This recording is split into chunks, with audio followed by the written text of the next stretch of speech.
एक बड़ी पुरानी कहावत है, आँख से काजल चुरा लेना।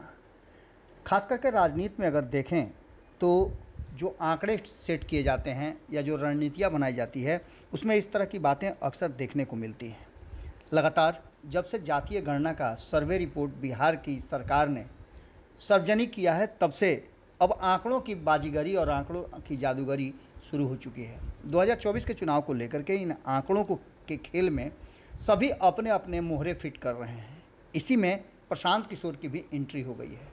आपको बता दें कि प्रशांत किशोर को लेकर के चाहे आप जितना भी ये कह करके अपने आप को संतुष्ट कर लें कि उन्हें राजनीति में आता क्या है, वो राजनीतिक रूप से क्या कर सकते हैं, तो इसका प्रमाण लेने के लिए आप सीधे प्रशांत किशोर के उस कैरियर पर जाएं जो लंबा रहा भी है और राजनीतिक रणनीतिकार के रूप में उन्होंने अपने आप को प्रूव भी किया है। खैर, ये बातें अलग हैं। हो सकता है कि जिस तरह से बिहार में जो टारगेट सेट किया जाता है और जिस तरह की रणनीति होती है, उसमें प्रशांत किशोर की गोटी फिट नहीं हो, लेकिन बिहार में भी उन्होंने अपने आप को प्रूफ जरूर किया है। जातीय गणना की रिपोर्ट के बाद जो सबसे बड़ा वोट बैंक है, उस पर कब्जा करने की दोनों तरफ से आपाधापी मची हुई है।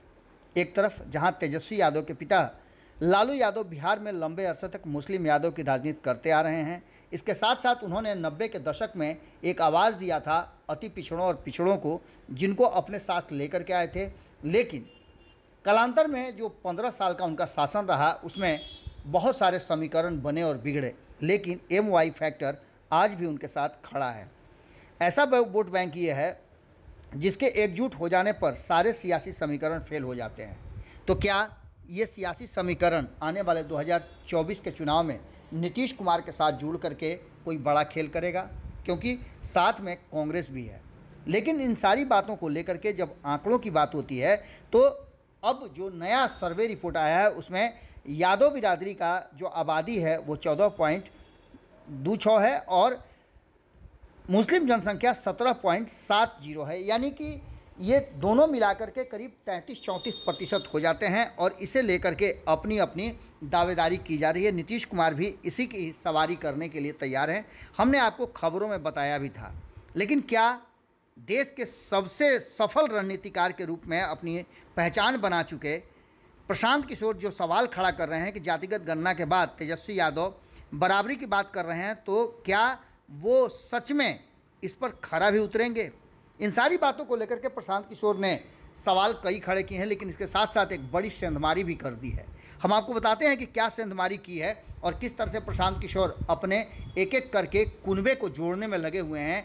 तो कहीं ना कहीं भारतीय जनता पार्टी लालू प्रसाद, नीतीश कुमार और राहुल गांधी को भी वो कड़ा टक्कर देने की तैयारी में लगे हुए हैं। प्रशांत किशोर से पहले ये सवाल लोक जनशक्ति पार्टी के नेता रहे रामविलास पासवान उठाया करते थे। सवाल ये उठाते थे कि मुस्लिम मुख्यमंत्री की जिद पर आखिर वो अड़े हुए थे, तो 2005 में मुस्लिम मुख्यमंत्री क्यों नहीं दिया गया? लालू परिवार के हाथ से सत्ता फिसली तो फिर से सत्ता में हिस्सेदारी के लिए 10 साल तक इंतजार करना पड़ा, लेकिन मुख्यमंत्री की कुर्सी तो अब तक हासिल नहीं हो पाई है। ये दोनों भाई ही मुख्यमंत्री की कुर्सी पर काबिज रहे हैं और मुस्लिम समाज ये बात समझ चुका है कि अब उसके आगे की कहानी उसे कैसे लिखनी है। ये दावे भले ही किए जा रहे हों, लेकिन जो आंकड़े बता रहे हैं और जो एक लंबा 33 साल का पीरियड रहा है जिसमें मुस्लिम समाज को सिर्फ प्रयोग किया गया है, उसको लेकर के प्रशांत किशोर काफ़ी आशान्वित हैं। यानी कि ये 18% का वोट कहीं ना कहीं अब प्रशांत किशोर के नज़र के सामने है। लेकिन हम इससे भी बड़ी बात कहने जा रहे हैं। आपको बता दें कि 2005 में विधानसभा चुनाव के नतीजे आए तो लालू प्रसाद की पार्टी राष्ट्रीय जनता दल को 75 सीटें हासिल हुई थी, जबकि रामविलास पासवान को LJP जो थी उसे 29 विधायक चुनकर सामने आए थे।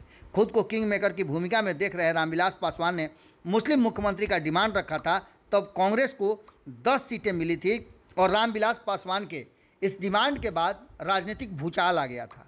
लालू यादव RJD के नेतृत्व में गठबंधन सरकार बना रहे थे, लेकिन वो कभी भी नहीं चाहते कि मुस्लिम मुख्यमंत्री हो और वो अपना अधिकार किसी को दें। अब जबकि जातीय गणना के हिसाब से मुस्लिम आबादी यादव समाज से ज़्यादा है, क्या तेजस्वी यादव जिसकी जितनी हिस्सेदारी उसकी उतनी भागीदारी वाले फार्मूले के तहत मुस्लिम नेताओं को मुख्यमंत्री की कुर्सी सौंपेंगे? नीतीश कुमार भी लगातार जिस तरह की बातें कर रहे हैं वो साफ नज़र आ रहा है कि किस तरह से नीतीश कुमार अपनी बातों को रख रहे हैं। लेकिन इन सारी स्थितियों को देखते हुए एक बात तो साफ नज़र आ रहा है कि क्या ये जातीय जनगणना या गणना का जो रिपोर्ट आया है वो काम करेगा या फिर ये बिखर जाएगा। एक तरफ जहां मुस्लिम को लेकर के प्रशांत किशोर ने ये दावा किया है, वहीं दूसरी तरफ नीतीश कुमार लगातार मुस्लिम नेताओं से बैठकों के दौर कर चला रहे हैं और छन छन कर खबरें आ रही हैं कि नीतीश कुमार मुस्लिम को उप मुख्यमंत्री की कुर्सी दे सकते हैं। लेकिन इन सब के साथ साथ एक और सबसे बड़ी बात है कि प्रशांत किशोर की टीम ने घोषणा कर दिया है कि वो कहता कोई भी हो कि जिसकी जितनी संख्या भारी उसकी उतनी हिस्सेदारी, लेकिन हम करके दिखाएंगे। कल ही एक बड़े वोट बैंक पर प्रशांत किशोर ने धप्पा मारा है, खास करके अल्पसंख्यक समाज के एक बड़े वर्ग, बड़ी जाति नोनिया समाज के साथ साथ और कई समाज के, धानुक समाज के हों या फिर अन्य समाज के नेताओं को, चंद्रवंशी समाज के नेताओं को, सभी को जोड़ करके प्रशांत किशोर ने अति पिछड़ा वोट बैंक जो 36% है उस पर अपनी नज़र गड़ा दी है। और ये सबसे बड़ा ट्विस्ट होगा बिहार की राजनीति में।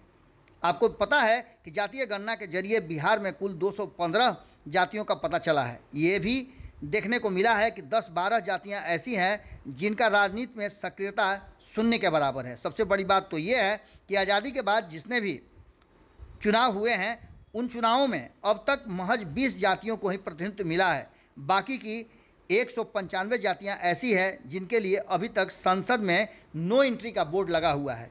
प्रशांत किशोर ने इस पर गहरा अध्ययन के बाद अब ये घोषणा कर दिया है कि जिसकी जितनी संख्या भारी उसकी उतनी हिस्सेदारी, और यही कहते हुए उन्होंने 36% आबादी वाले जो अति पिछड़ा समाज हैं उन्हें 75 सीटें विधानसभा में देने की घोषणा कर दी है।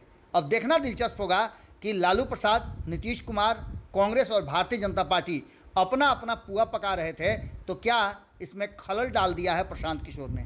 आने वाले समय में प्रशांत किशोर जिस तरह से अपनी रणनीति बना रहे हैं और जिस तरह से दावा उनके यहाँ अभी हाल फिलहाल में शामिल हुए संतोष महतो कर रहे हैं या फिर सचिदानंद राय कर रहे हैं, वो काफ़ी दिलचस्प है और डराने वाला भी है। देखना होगा कि आने वाले 2024 के चुनाव में किस तरह की परिस्थितियां बनती है।